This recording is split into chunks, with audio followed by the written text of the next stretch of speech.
एक चार्ट का एक प्रोग्राम था, Chandigarh rural academy tennis scheme जिसको जाना जाता है।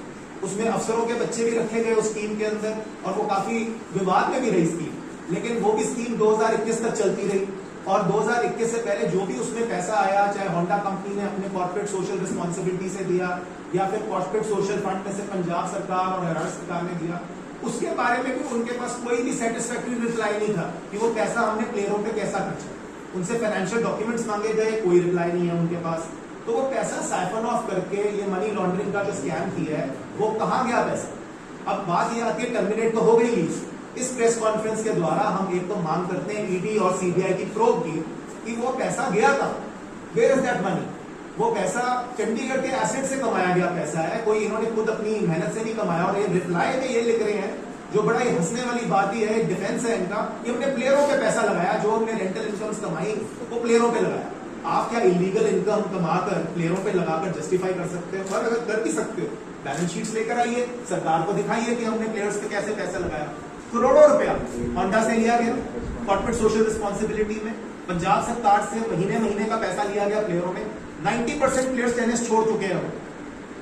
अब वो भी सामने कुछ नहीं कर सकते, आकर क्या करें, क्योंकि उनके कैरियर्स के साथ खिलवाड़ किया गया। उनको ऊपर पैसा लगाया ही नहीं है। अगर पैसा लगाया होता तो आप चंडीगढ़ में इस वक्त टेनिस चैंपियन देखते। हमारा भी कोई प्लेयर डेविस कप में रिप्रेजेंट कर रहा होता है इस वक्त, हम नहीं कर पा रहे क्योंकि हमारे जो पैसे हैं, जो होते भी हैं, वो सही जगह लगाए नहीं जाते।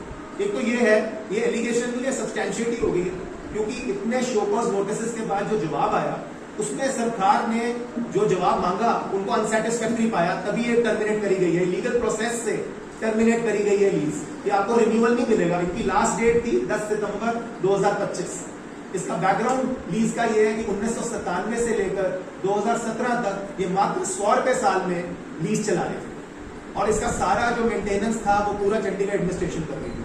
17 से लेकर 22 में फिर विवाद हुआ कि चंडीगढ़ इंजीनियरिंग डिपार्टमेंट ने इन्हें एक पर्चा दिया कि आप हमें एरियर्स दीजिए, जो मेंटेन करिए आपने बिल्डिंग, उसका 42 लाख रुपया दीजिए।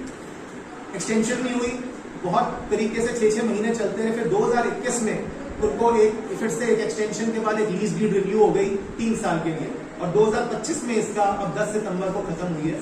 इसके दौरान भी वो ऑनगोइंग वॉयलेशंस चलती रही, कैफेटेरिया चलता रहा, शॉप चलती रही। और अभी पीछे ही आपको याद होगा, एक वुमेन एंटरप्रेन्योर, एक कैफेटेरिया ओनर आई थी, जिसका case national commission for women में भी गया, वो कचहरी भी गई।